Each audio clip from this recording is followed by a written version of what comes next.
दिल्लीतील मद्य धोरण आणि प्रकरणातील गैरव्यवहार झाल्याचा दावा करत असताना सीबीआयने दाखल केलेल्या एका गुन्ह्यामध्ये मुख्यमंत्री अरविंद केजरीवाल यांनी सर्वोच्च न्यायालयाकडे शुक्रवारी जामीन मंजूर केला होता. प्रदीर्घ तुरुंगवास आणि एखाद्याचे स्वातंत्र्य हिरावून घेऊ शकतो असे निरीक्षण सुद्धा न्यायालयाने नोंदवले होते. या पिंजऱ्यामध्ये बंद केलेले पोपट प्रतिमेतून सीबीआयकडे बाहेर येणे आवश्यक आहे असं खडं बोलत हे सुद्धा सर्वोच्च न्यायालयाकडे तपास यंत्रणेला सुनावले गेले होते.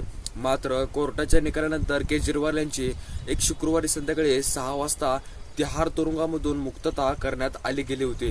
तेव्हा ते सिव्हिल लाईन्स रोडवरील आपल्या निवासस्थानी पोहोचले गेले होते. तेव्हा आम आदमीच्या पक्षाच्या नेत्यासह कुटुंबियासह त्यांच्या स्वागत केले होते. सर्वोच्च न्यायालयाकडे त्यांचे सूर्यकांत आणि तसेच तिहार तुरुंगामधून मुक्तता झाल्यानंतर सुद्धा समर्थकांनी देखील अरविंद केजरीवाल यांच्या जल्लोषामध्ये खूप मोठे स्वागत उत्सव केले होते.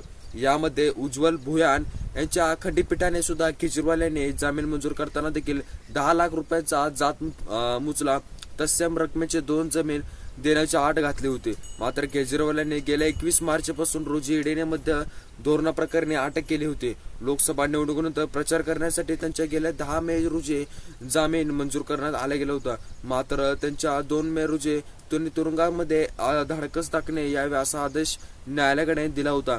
ईडीच्या प्रकरणामध्ये सीबीआयने देखील दाखल केलेल्या एका प्रकरणातील अरविंद केजरीवाल देखील यांनी देखील आपला खटाटोप सादर केला होता.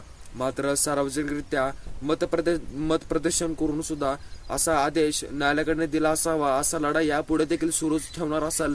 देशाला जर कमजोर करण्याचा जर प्रयत्न करणार असतील तर करणारे देशविरोधी देखील शक्तीच्या विरोधामध्ये पुकारलेले लढा मी यापुढे सुरूच ठेवणार असं केजरीवाल म्हणत होते.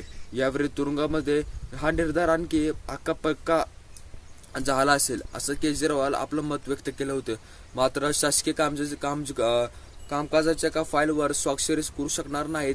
ईडीच्या प्रकरणात देखील सुद्धा यावेळी जामीन मंजूर करताना देखील सर्वोच्च न्यायालयाकडे असा आदेश दिला होता. मात्र दिल्लीचे मुख्यमंत्री अरविंद केजरीवाल आपल्या कार्यालयामध्ये किंवा दिल्लीमध्ये आपला स्वतंत्र सचिवालयात जाऊ शकणार नाही असं देखील त्यांनी प्रश्न मांडत होता.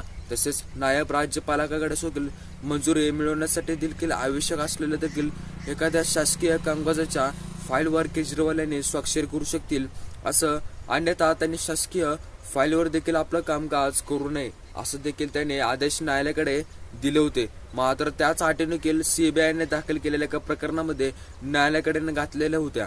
मात्र असं सर्व गोष्टी घडत असताना देखील सीझरच्या एका पत्नीप्रमाणे देखील सीबीआयने वर्तणूक सुद्धा संशयात सुद्धा हवे असं सीबीआयने देशाचे प्रमुख तपास देखील यंत्रणा जुलिस यांनी सीझरच्या पत्नीप्रमाणे देखील सीबीआयने देखील वर्तन ही संशोधनामध्ये असावे असं, तसंच लोकांना जाणवायला देखील हवे.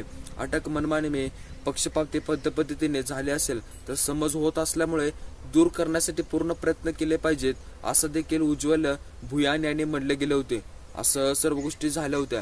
मात्र भुयान यांच्याकडनं अटक्याबाबत प्रश्नचिन्ह तर उपस्थित राहिला होता. केजरीवाल यांना जामीन देण्यासाठी त्यांना मत व्यक्त करण्याच्या बाबतीत सुद्धा सुरुवात झाली होती.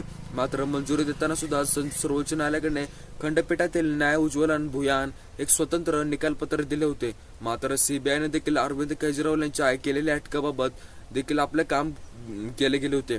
मात्र अन्यायकारक असल्याचे ज्या भुयान म्हणले होते ते पिंजऱ्यात देखील बंदिस्त केलेल्या पोपट ही आपली प्रतिमा राहू शकते, सीबीआयने बदललेली पाहिजेत या शब्दांनी देखील त्यांच्या तपास यंत्रणेला देखील सुरुवात केली होती. मात्र ते फटकायला गेले होते. तर मित्रांनो, व्हिडिओ कसं वाटला? व्हिडिओला लाईक करायला अजिबात विसरू नका. भेटूया अशा एका व्हिडिओमध्ये. तोपर्यंत बाय बाय.